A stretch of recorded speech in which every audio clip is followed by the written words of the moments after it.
ഈ രക്തക്കുഴലിനകത്ത് ബ്ലോക്ക് വരിക എന്ന് പറയുന്നത് നമ്മൾ റോഡിൽ PWD പൈപ്പ് കിടക്കുന്ന കണ്ടിട്ടില്ലേ, ഈ പൈപ്പിനകത്ത് തുരുമ്പ് എന്നുള്ളൊരു പ്രോസസ്സുണ്ട്. ഈ അതുപോലുള്ളൊരു സിമിലർ പ്രോസസ്സ് നമ്മുടെ ബ്ലഡ് വെസൽസിനകത്ത് വരുന്നതാണ് ഈ കൊറോണറി ആത്രോസ്ക്ലെറോസിസ് എന്ന് പറയുന്നത്. അപ്പോൾ ഒരു 70-80% വരെ പേഷ്യന് യാതൊരു വിധത്തിലുള്ള സിംറ്റം ഉണ്ടാവണമെന്നില്ല. അതാണ് ഒരു സൈലൻറ്റ് ഫേസ് ആണ്.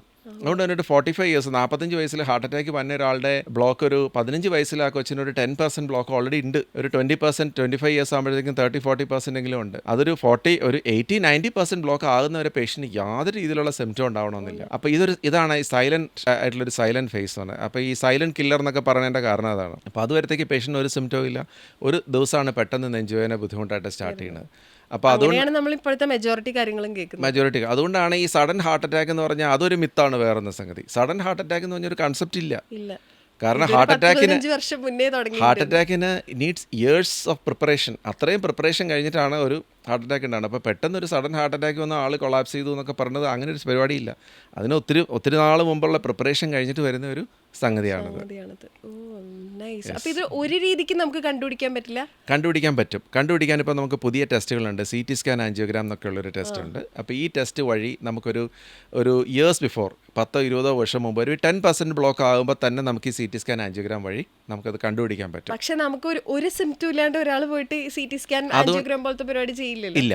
അതുകൊണ്ടാണ് നമ്മൾ ഈ ഹെൽത്ത് ചെക്കപ്പ് എന്ന് പറയുന്നത് ജനറൽ ഹെൽത്ത് ചെക്കപ്പ് ചെയ്യും. സാധാരണ ഇതിൽ ഇപ്പോൾ ഈ ഹെൽത്ത് ചെക്കപ്പിൽ നമ്മൾ കണ്ടുപിടിക്കുന്ന രോഗങ്ങളിനകത്ത് ഒരു മെജോറിറ്റി അസുഖങ്ങൾക്കും പ്രത്യേകിച്ച് സിംറ്റംസ് ഒന്നുമില്ല. ഉദാഹരണമായിട്ട് ഡയബറ്റീസിന് 600 ഷുഗറായിട്ട് OPയിലേക്ക് നടന്നു കയറി വരുന്ന പേഷ്യൻസ് ഉണ്ട് വിത്തൗട്ട് നോ സിംറ്റംസ്. അതുപോലെ തന്നെ BP 200 BP ആയിട്ടുള്ളവർക്ക് ഒരു സിംറ്റം ഇല്ലാത്തവരുണ്ട്. അപ്പോൾ ഒരു സിംറ്റം ഉണ്ടാവണമെന്ന് ഒരു നിർബന്ധവും ഇല്ല. അപ്പോൾ അതുകൊണ്ടാണ് നമ്മൾ എല്ലാവരുടെ അടുത്ത് സജസ്റ്റ് ചെയ്യണത് സിമ്പിൾ തിങ്സ്. ഒത്തിരി വലിയ കോംപ്ലിക്കേറ്റഡ് ടെസ്റ്റ് ഒന്നും വേണ്ട. ഈ ഷുഗർ അല്ലെങ്കിൽ BP ഇതൊക്കെ ഒരു 25 ഇയേഴ്സ് 30 ഇയേഴ്സ് ആകുമ്പോൾ കൊളസ്ട്രോൾ ഇതൊക്കെ ഒന്ന് ചെക്ക് ചെയ്തിരിക്കണ എപ്പോഴും നല്ലതാണ്. കിഡ്നി ഫംഗ്ഷൻ അപ്പോൾ ഇങ്ങനെ ചെക്ക് ചെയ്യുമ്പോൾ നമുക്ക് ഓരോന്ന് കണ്ടുപിടിക്കാൻ പറ്റും. കാരണം ഇന്നത്തെ യൂറിക് ആസിഡ് ബ്ലഡിൽ കൂടുതലാണെന്ന് വെച്ചോ, ഇന്ന് യൂറിക് ആസിഡ് ബ്ലഡിൽ കൂടുതലാണെങ്കിൽ നാളത്തെ കിഡ്നി സ്റ്റോൺ ആണത്. പക്ഷെ അത് ഇന്നേ നമുക്ക് അറിയാൻ പറ്റും. അതിനുള്ള പ്രിക്കോഷൻസ് എടുത്താൽ നാളത്തെ കിഡ്നി സ്റ്റോൺ നമുക്ക് ഒഴിവാക്കി കിട്ടും. Same thing for every disease. അങ്ങനെ ഒരു ലിസ്റ്റ് ഔട്ട് ചെയ്യുകയാണെങ്കിൽ അങ്ങനെ നമ്മൾ ഇടയ്ക്ക് ആഫ്റ്റർ ഒരു 25 ഇയേഴ്സ് യൂസ് ചെയ്യും അങ്ങനെ ലിസ്റ്റ് ഔട്ട് ചെയ്യുകയാണെങ്കിൽ ഏതൊക്കെ ടെസ്റ്റുകളാണ് ഡോക്ടർ പറയാം? ഇപ്പോൾ നമ്മുടെ ഇവിടെ ആ ഒരു സിസ്റ്റം കമ്പൽസറി ആയിട്ട് വന്നിട്ടില്ല. പക്ഷേ പുറത്തൊക്കെ യൂണിവേഴ്സിറ്റീസിൽ ജോയിൻ ചെയ്യുന്നതിന് മുമ്പ് ഒരു ജനറൽ ഹെൽത്ത് ചെക്കപ്പ് വരും. അപ്പോൾ അവരൊക്കെ അവരുടെ പല കുട്ടികളോട് ചോദിച്ചാൽ നിങ്ങളുടെ ബ്ലഡ് ഗ്രൂപ്പ് ആണെന്ന് ചോദിച്ചാൽ പല പിള്ളേർക്കും അറിഞ്ഞില്ല. അപ്പോൾ അങ്ങനെ ഒരു സംഗതി അറിയാൻ പാടില്ല എന്ന് പറയാൻ പറ്റില്ല. നമ്മുടെ ബ്ലഡ് ഗ്രൂപ്പ് എത്രയാണ്, നമ്മുടെ ബോഡി വെയിറ്റ് എത്രയാണ്, നമ്മുടെ ഹൈറ്റ് എത്രയാണ്, നമ്മുടെ ഐഡിയൽ വെയിറ്റ് എത്രയാണ്, നമ്മൾ എന്തുമാത്രം ഡെയിലി എക്സസൈസ് ചെയ്യുന്നുണ്ട്, ഇതിനെക്കുറിച്ചൊക്കെ നമ്മളെക്കുറിച്ച് ഒരു അറിവ് നമുക്ക് മാൻഡേറ്ററി ആയിട്ട് വേണം. അപ്പോൾ ഒരു 20 ഇയേഴ്സിനുള്ളിൽ നമ്മളൊരു ഫസ്റ്റ് ഹെൽത്ത് ചെക്കപ്പ് ചെയ്ത് കഴിഞ്ഞ് കഴിഞ്ഞാൽ അപ്പോൾ അതിനകത്ത് നമുക്ക് എന്തെങ്കിലും ഒരു പ്രശ്നങ്ങൾ ഒന്നും ഇല്ലെന്നുണ്ടെങ്കിൽ പിന്നെ ഒരു 10 ഇയേഴ്സ് എങ്കിലും കഴിഞ്ഞിട്ട് എന്തെങ്കിലും ചെയ്താൽ മതി. അതൊരു ഹോൾ ബോഡി ചെക്കപ്പ് എന്ന് പറഞ്ഞാൽ ഈ സിമ്പിൾ ചെക്സ് മാത്രമേ ചെയ്താൽ മതി. അത് നമ്മൾ ഈ ബേസിക് ഹെൽത്ത് ചെക്കപ്പ് പോലെ എല്ലാ ഹോസ്പിറ്റൽസിലും ലാബ്സിലും ഒക്കെ അവൈലബിൾ ആണ് അങ്ങനത്തെ സിമ്പിൾ ചെക്സ്. അതായത് ഷുഗർ ചെക്ക് ചെയ്യും, കിഡ്നി ഫംഗ്ഷൻ ചെക്ക് ചെയ്യും, തൈറോയ്ഡ് ചെക്ക് ചെയ്യും, കൊളസ്ട്രോൾ ചെക്ക് ചെയ്യും, ബ്ലഡ് പ്രഷർ ചെക്ക് ചെയ്യും, നമ്മുടെ ബോഡി വെയിറ്റ് ചെക്ക് ചെയ്യും.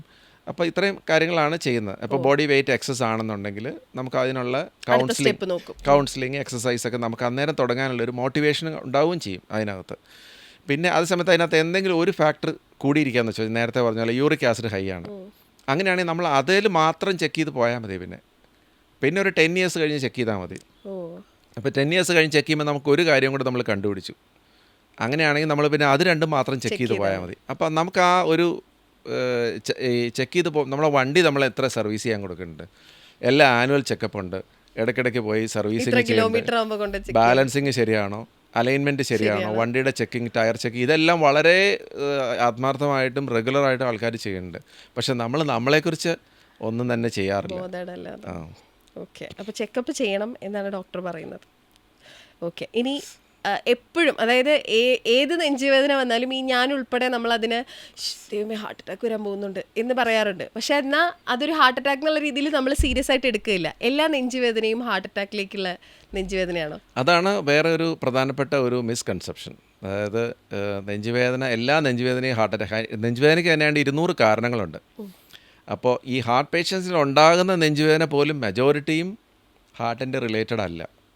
പല സമയത്തും അസിഡിറ്റിയുടെ പ്രശ്നം കൊണ്ടോ അല്ലെങ്കിൽ മസ്കുലർ പെയിൻ കൊണ്ടോ ടെൻഷൻ കൊണ്ടോ ഗോൾ ബ്ലാഡർ ഡിസീസ് കൊണ്ടോ ഈ പിത്തസഞ്ചിയിലുള്ള കല്ലിൻ്റെ പ്രശ്നം കൊണ്ടോ പാങ്ക്രിയാറ്റൈറ്റിസ് അങ്ങനെ ഒരുപാട് കാരണങ്ങൾ കൊണ്ട് നമുക്ക് നെഞ്ചുവേദന ഉണ്ടാകാം. മസിൽസിൻ്റെ പ്രശ്നം കൊണ്ട്, കഴുത്തിലെ ഡിസ്കിൻ്റെ പ്രശ്നം കൊണ്ട്, സെർവിക്കൽ കഴുത്തിലെ ഡിസ്കിൻ്റെ പ്രശ്നം കൊണ്ട് ചിലപ്പോൾ ഈ പെയിൻ താഴേക്ക് വന്നിട്ട് പെയിൻ ഉണ്ടാകാറുണ്ട്. ചിലർക്ക് കയ്യിലേക്ക് പെയിൻ വരും.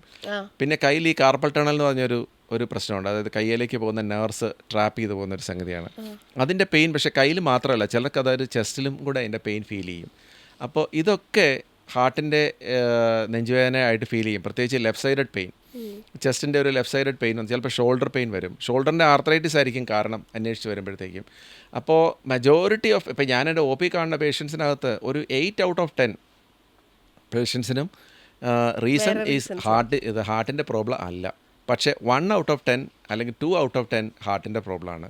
അത് കറക്റ്റ് സമയത്ത് നമ്മൾ ഐഡൻറ്റിഫൈ ചെയ്യാൻ പറ്റും. അത് പേഷ്യൻസിൻ്റെ പല സമയത്ത് ആ ഡിസ്ക്രിപ്ഷനിൽ നിന്ന് തന്നെ നമുക്ക് തുടക്കത്തിലേ നമുക്കത് ഒരു ക്ലൂ കിട്ടും ഇതായിരിക്കും എന്നുള്ളതിനെക്കുറിച്ച്. അപ്പോൾ പിന്നെ ഫർദർ ടെസ്റ്റ് വഴി നമ്മളത് അങ്ങനെയുള്ളവർക്കാണ് കൂടുതൽ ഡീറ്റെയിൽ ആയിട്ടുള്ള ടെസ്റ്റ് ചെയ്യാൻ പോകുന്നത്. ഇപ്പോൾ ഡോക്ടർ പറഞ്ഞ പോലെ ഇപ്പോൾ ഇത്ര മൾട്ടിപ്പിൾ റീസൺസ് ഞാനും കേട്ടിട്ടില്ല. ഞാൻ കേട്ടിട്ടുള്ള ഒന്നില്ലെങ്കിൽ ഗ്യാസ് അല്ലെങ്കിൽ ഹാർട്ട് അറ്റാക്ക് എന്നാണ്. ഈ 2 റീസൺസേ കേട്ടിട്ടുള്ളൂ. ഇതിൽ ഹാർട്ട് അറ്റാക്കിൻ്റെ ചെസ്റ്റ് പെയിൻ ആണ് ഇതെന്ന് നമ്മൾ എങ്ങനെയാണ് മനസ്സിലാക്കുക? ഹാർട്ട് അറ്റാക്കിൻ്റെ ചെസ്റ്റ് പെയിൻ യൂഷ്വലി വരുന്നത് ഒരു പെയിൻ അല്ല, അതൊരു കിഴപ്പ് പോലെ ചെസ്റ്റിൻ്റെ നടുക്ക് ഫീൽ ചെയ്യുക ചെയ്യുന്നത്. ചില സമയത്ത് അത് കയ്യിലേക്ക് വരും. അതൊരു പ്രിക്കിംഗ് പെയിനോ അല്ലെങ്കിൽ ഒരു വേദന എന്നുള്ളതിനേക്കാൾ കൂടുതൽ പേഷ്യൻസ് ഡിസ്ക്രൈബ് ചെയ്യുന്ന ഒരു വിമ്മിഷ്ടം എന്നുള്ളൊരു ഒരു ബുദ്ധിമുട്ട്, പറഞ്ഞറിയിക്കാൻ പറ്റാത്തൊരു ബുദ്ധിമുട്ട്. പല സമയത്ത് അവർ പറയും ഗ്യാസ് നെഞ്ചത്ത് കെട്ടിയിരിക്കുന്ന ഒരു ഫീലിംഗ് ആണ്. എത്ര പ്രാവശ്യം ഞാൻ വെള്ളം കുടിച്ച് നോക്കി, ഗ്യാസിൻ്റെ മരുന്ന് കഴിച്ച് നോക്കി, എമ്പക്കം വിട്ടു, പക്ഷേ ഇതൊന്നും പോണില്ല ഡോക്ടറെ. രാത്രി മുതൽ തുടങ്ങി, രാവിലെ 6 മണിയാകുമ്പോഴത്തേക്കാണ് കാഷ്വാലിറ്റിയിൽ വരുന്ന പല സിറ്റുവേഷൻ. രാത്രിയിലായതുകൊണ്ട് പോകണ്ട, ഗ്യാസിൻ്റെ മരുന്നും കഴിച്ച് വെള്ളം കുടിച്ചിരിക്കുന്നു, അല്ലെങ്കിൽ രാത്രിയിൽ പെട്ടെന്നൊരു പ്രോബ്ലം ഉണ്ടായി വന്നു. ഇങ്ങനെയാണ് ഒരു ക്ലാസിക്കൽ ഡിസ്ക്രിപ്ഷൻ. അപ്പോൾ നെഞ്ചിലാകത്തൊരു വിമ്മിഷ്ടം, പ്രത്യേകിച്ച് ഗ്യാസ് കെട്ടിയിരിക്കുന്ന പോലെ ഒരു തോന്നൽ.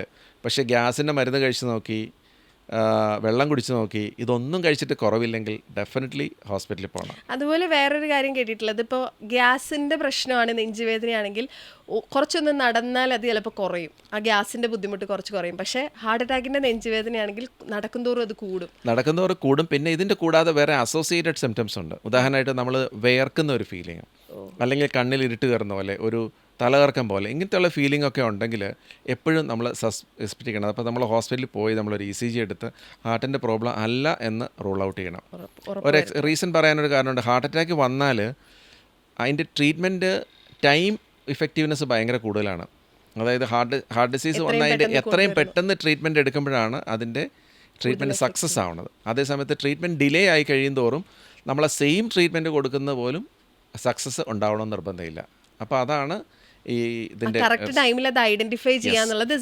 ഫസ്റ്റ് അവറിൽ പേഷ്യൻ്റ് ഹോസ്പിറ്റലിൽ എത്തുവാണെങ്കിൽ 98% ഓഫ് പേഷ്യൻസ് സർവൈവ് ചെയ്യും. 98% ഫസ്റ്റ് അവറിൽ എത്തുവാണെങ്കിൽ ഹാർട്ട് മസിലിന് ഡാമേജ് ഇല്ലാണ്ട് സർവൈവ് ചെയ്യും. അപ്പോൾ ഹാർട്ട് അറ്റാക്കിൻ്റെ ട്രീറ്റ്മെൻറ്റ് നമ്മൾ ഉദ്ദേശിക്കുന്നതല്ല ഈ ആളുടെ ജീവൻ രക്ഷിക്കുക എന്നുള്ളത് മാത്രമല്ല, ഹാർട്ട് ഡാമേജ് ഇല്ലാതെ ഹാർട്ടിനെ രക്ഷിച്ചെടുക്കുക എന്നുള്ളതും കൂടെ അതിനകത്തുണ്ട്. എന്നാലേ ഹാർട്ട് കൂടുതൽ നാൾ നമ്മളെ ശരീരത്തിൽ സെർവ് ചെയ്യുള്ളൂ. അതാണ്. ഓക്കെ.